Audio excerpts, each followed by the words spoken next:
Hey everyone, it's Greg and it's another edition of Unbreakable, the podcast. It is Thursday, February the 8th. Thanks for tuning in. Thanks for joining me today. A couple of things. For today's today, it's flying kite day. So if you tell someone go fly a kite, you're not insulting them. Tell them go fly a kite. Something. It is good fly because if you were flying in Pennsylvania today, it's a beautiful day. Sunshine, blue skies, about 50 degrees, perfect kite weather today. It's also Iowa Day. Happy day to everybody up there in Iowa. You happy to be watching. You know what? I've never been to Iowa. I've always wanted to go. The Hawkeye State.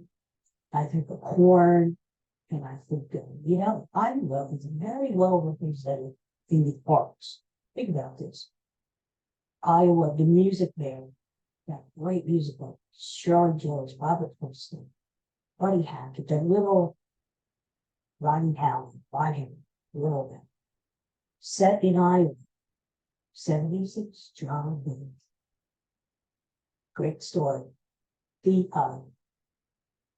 Hustler, the Bull Movement, the Jackie Cruiser, one of my favorites, and all set in Ames, Iowa, which used to be still is the billiard capital of the league.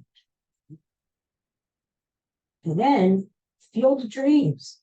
Field of Dreams is set up. In fact, there's a real Field of Dreams. The place where it not only the place where they filmed the movie with Kevin Costner, but across the cornfield, there's actually a little baseball stadium where local teams play. Actually, they had a major league team play there one year. It was kind of cool. You see the corn in the back, beyond the outfield and stuff. It was cool. So, happy Iowa Day, all the Hawkeyes.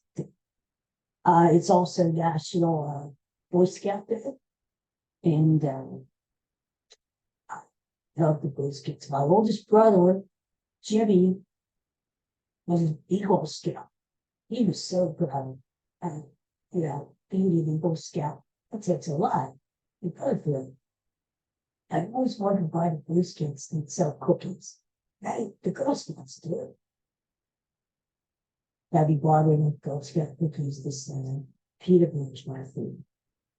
And the final day today is Give Hearts Day. Give Hearts Day. Not Give Farts Day. That's totally different. That's something our friend Bud did, who's not here anymore. Give Hearts Day. February's Heart Month. Couple anniversaries we forgot to mention yesterday was February 7th, a couple of anniversaries. There was a movie that came out 50 years ago, yesterday. And here it is. One of the best comedies of all time. Blazing Saddles. There it is. Mel Brooks, Blazing Saddles. And it depends on your taste in comedy. I mean, Blazing Saddles is not for everybody, it's safe to say. Sometimes it's in good taste. Sometimes the jokes are very vulgar. Slang moves, but it's a very funny movie. As Mel Brooks said, if they took out a lot of that stuff, the movie would be funny. And it's really a parody of the Old West, but it's also a reflection of our society, even back 50 years ago. I mean, Mel Brooks talks about racism, a lot about racism. And he, in a humorous way, he shares us that it's really stupid. It's really stupid to be racist. And we laugh at the situations in Blazing Saddles, like how stupid the town people are, how they treat the black characters in the movie. But Mel Brooks shows us how stupid it is, So but in a humorous way. In a way that we can take. And so, yeah, that's pretty stupid now when you think about it. Mel Brooks made this movie back in 1974 for like $2 billion. The box office, it made $119 million, which was big money back in those days. It was one of the highest grossing movies of that year. And think about the great character, right? Comedic people in the movie. Fleabag, the title role as part of the show, which was actually the first character, the first actor that Beatles had in mind for that role was Richard Pryor. But the studio didn't want Richard Pryor because Richard Pryor, back in those days, had some problems with some drugs. So Richard Pryor was a writer. He was better than people who wrote because it's so much better than people who wrote for themselves. But started down with the Unbreakable. And then there was Gene Wilder. That's the way it came. Gene Wilder was great. Willie Wilder. But Gene Wilder said about what I'll tell you.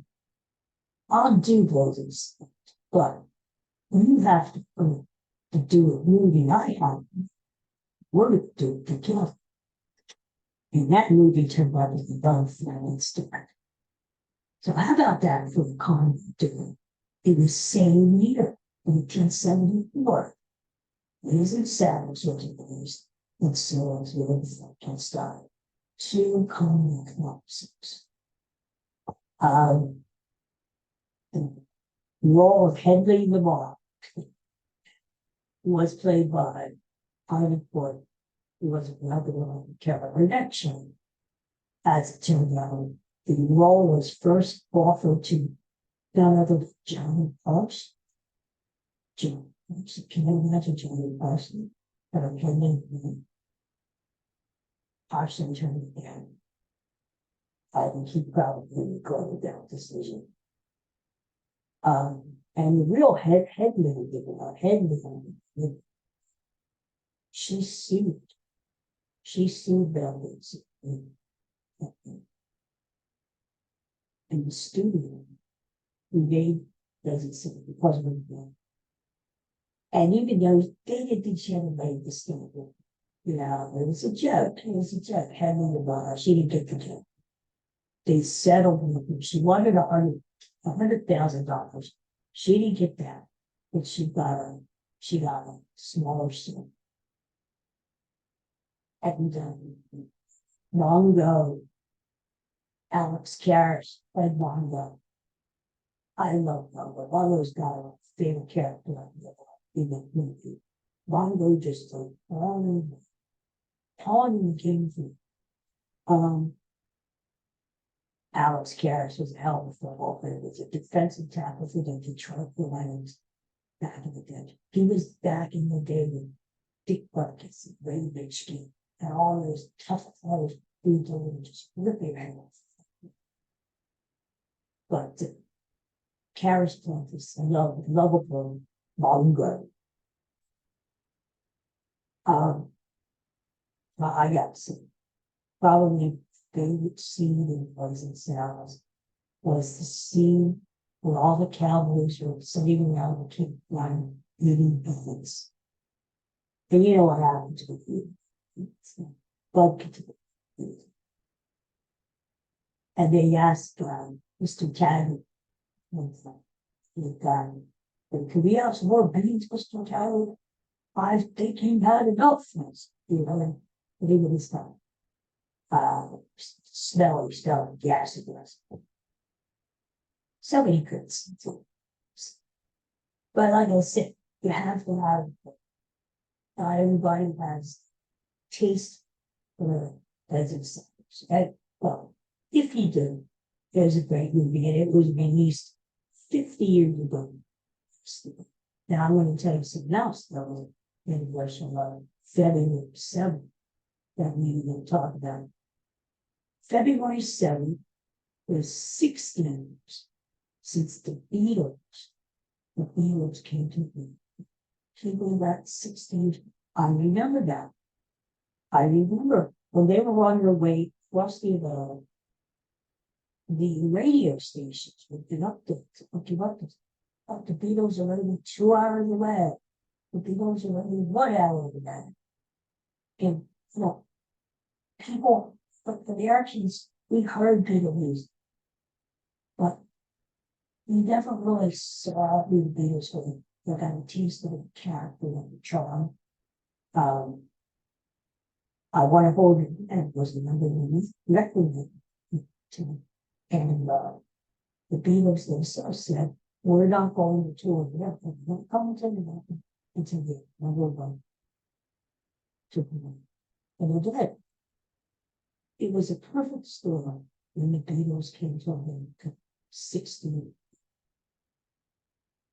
JFK was assassinated 3 weeks prior to. And the country was really depressed, really deep. It's so sad because people were like, this young president was killed. What do I do? Where do I go? Right? Things were pretty bleak. And then the Beatles, and everything changed. It was like a really sunshine kid. The rainbow after me stood up. You know? The Beatles changed music, they changed our culture, they changed fashion, they changed everything, the hairstyle. People started getting Beatle haircuts. Yeah. And we got to see the Beatles up close. When we saw the Beatles in that conference, like after they ran with the Beatles, look, this guy, really stupid. But they write good songs. Then we saw them in that solo show. All those millions of people too, which is still going to be more time records. So 60 years ago, yesterday, the Beatles set foot on the consumer. There we go. Before I go to fate, I have to say, I just figured out that I'm doing this stuff, I'm going to be doing counts for 235 episodes. But I noticed that sometimes people comments after the shoot. And I really appreciate everybody watching the time and listen. The people presenting.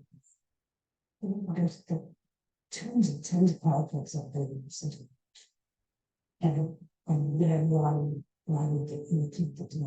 to watch and listen live. So thank you. But sometimes people leave comments, and I just want to acknowledge them. And I promise from now on, if you leave a comment, I'll acknowledge it again. Share it. I won't let it go. But these are just some of the comments I've gotten since the podcast began. This was just a couple of weeks ago. I did a show about Joel Embiid scored 70 points in the game, which was incredible. And Trevor agreed with me, probably. He said that was pretty cool that Embiid scored 70 points. And he said it would have been even better if he had 6 more points, and it would have been 76. Embiid plays for the 76ers. I agree. I think that would have been pretty cool. Thanks for watching, Trevor. The story of Joel Embiid is a fascinating one. He was the NBA MVP this year. He was on track for the MVP this year. I think he was having even better this year. A great shooter, a great scorer. But he always gets hurt every single year. It's either the knee or that, or something's wrong with the guy. Right? Now he's up because of the meniscus, which they did surgery on 4 days ago. We'll see how it is. We don't even know if he's coming back this year. But it is a shame because when he was drafted, you remember, he sat out for a while. Foot problem. And Finally got in shape, started playing, and we thought, wow, this guy's great. He's a generational player. He's like the chemological one, you know. He can read it, he can shoot, he can do everything. The thing about Joel Embiid is who knows if he's ever going to stay healthy, and who knows if they'll ever win a championship. I'm afraid the Sixers may have to trade him before we turn in books to get something for him. Because they really, as we see down at his out, they really don't have people around him who win the championship. They just don't. So that's about your own beat. And then we did a show about, can't read this. Oh, yes. About Jackie Gleason, the movie. We did a show about the movie Nothing in Common. Gleason and Tom Hanks. And we talked about that movie. And Omar Ranjit commented that it was a great podcast. That's a one. Yeah, I like that one too, because I really like that movie, Nothing in Common. And you know me, I'm a big Jackie Gleason fan. Think that he called him the great one. He really was the great one. And he could do everything. He could do comedy, he could do serious drama, like in The Hustle, we talked about The Hustle. He's just a great, good actor. And when he did Nothing in Common, The Times, that was his last film. And during the film, little did we know that Gleason was done with the championship. And he never told anyone. He wanted to complete this film, as I think he knew this was his last movie. Well, ironically, this movie is about the estranged father and son. They get along. Now all of a sudden the father is in the son's life. He needs help. He needs somebody leading the bathroom. And Tom Hanks plays the son, who's an advertising big shot. And then all of a sudden his father was there, whereas before he didn't. So it's really well done. Half of it is really, really funny movie. And the second one being very serious. There was something in very well.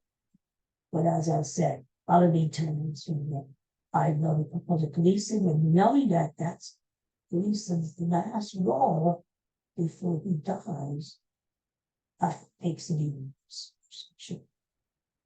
I had there's a big one in TY News, HEGH Plus, who said, well done about the show we did on Jim Croce. We did that show not too long ago. It was his anniversary. You know, I'm a big Jim Croce fan. You know, he grew up in it, and I love his music. It's a shame when Jim died in a plane crash. And right when he was starting the company. And I'm sweet with someone. I don't mess around with Jim. But I got Hoover Brown. I got Blue Bar, operator. So he looks you want to see coaching Google Pound, there's even a video of all live performances. Back in the early 70s, it was terrible. Said technology is now it's for the fun some of those trips because they didn't tape everything. I mean, the quality's down. But at least we have the music from coaching that we could appreciate. What a good song. I mean, he was the songwriter. He was friends with Jimmy Buffett. He was friends with James Taylor. They all hung together. Coachy had a farm up in Reading, PA. Just really a shame.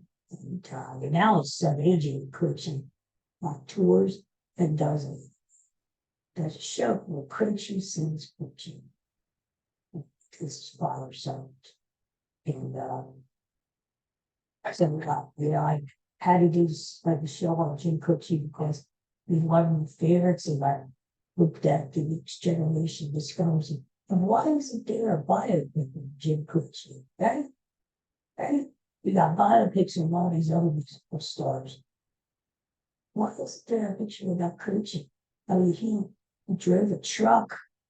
He was with the Villanova University, was studying English literature. He was a very great guy. He was like an everyday guy. He was a normal guy, damn nice guy. But he was creating music, which is great. What is it about all these singer-songwriters and talking birthdays, right? John Denver, Ricky Nelson, Buddy Holly, right? Well, God. And then we had another comment. And someone said, pardon. Yeah, I appreciate that. If you leave a comment, you let me know what I have to do better, whether the audio sucks or the picture sucks, or if you leave me a comment of their butt or Katie Webb. I appreciate that. Someone named DM/LWQ2Q with the comment about Aaron Moore. This goes back to last summer. Geez, I'm sorry. I really love his comments. Jesus. Yeah, the ironic thing about Aaron Moore was the comment was about whether the Phillies would have enough money to sign Aaron Moore because he was going to be a free agent this coming off season. Ironically enough, DM, not only did they sign Aaron Moore, he's the only person they with this off season.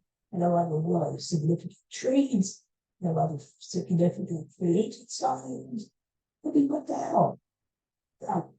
I think it's a mistake for the Phillies, even though they have a good team. I think it's a mistake for them to run this team back. I think you have to keep getting better and better because the other teams are around you, like the Braves and the Dodgers, they're all getting better. You can't just sit still about doing anything. That's what happened to the Eagles last year. They made it to the Super Bowl. They didn't make too many changes in the offseason. Right? Hopefully it'll be different for us Phillies. And then I had a really, really nice comment being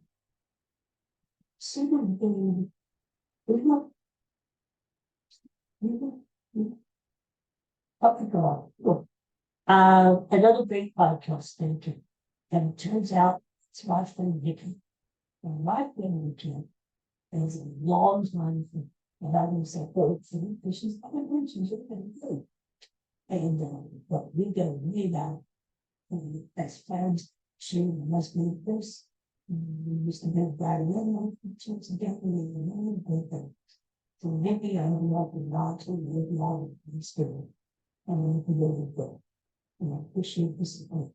And finally, we have Superman with actually the last this one from Randy David talking about the people's Deontay Swift never shot Kelly. Yeah, I agree. Why did Kelly Swift more? Now it's because it's his agent doing it, so they got one even second. Not even second. We'll see. He was really dark value. I think dark value. That's it. He was sheep and well, we got this guy. You can't put maybe one day, you 2 years ago, doesn't people say so far. It's a part of the last issue. You see what you're looking at. We have the team and they like music. And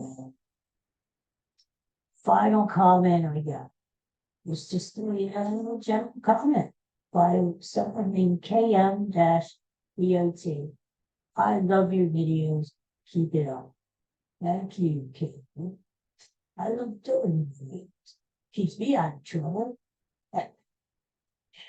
And talk, I just talk. It's like we're sitting on the back deck on a nice summer night. Maybe we have a cold one there with us. Maybe we have a ball game on the radio in the distance there listening to it. Just sitting back talking with. That's what we do. We talk about things that are occurring in, well, I don't get into some. There's nothing that we're nothing. Right? We're here to have a good fun, have you smile, and maybe give you a little bit of inspiration too. And, we all need to smile. Right? We all need to have it. So that's why we're here. Anyway, thank you everyone for watching and listening. And I do love the comments. Please drop them. And I promise to be more diligent about checking them and acknowledge them in the future. Okay? All right, so that's the show today.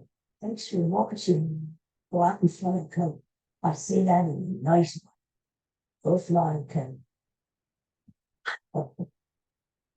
Have some cross-get cookies, whatever, right? Listen, tomorrow, Thursday, we're really gonna get serious and talk about the Super Bowl. Now, tomorrow's Friday, my man, we're talking. We're gonna talk about the Super Bowl.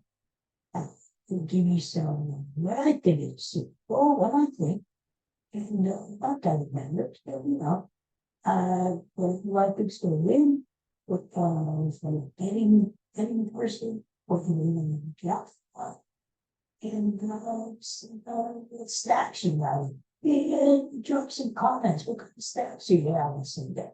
I have me other techniques. Give me a bag. I don't need ones, but guacamole shit. Fancy stuff. Give me a bag of good menus. Okay. Of course, I can't have that. So they are like that. I guess as a snack Sunday, maybe celery. And anyway, let me know what kind of snacks you want. Where you have appointments, or you go out once a day, or you just go to bed. Actually, I don't really like the 49ers with chips. To me, they the some. But the Super Bowl's Super Bowl. Come on. Right? So it's not like last year though. Our Eagles, I tell you.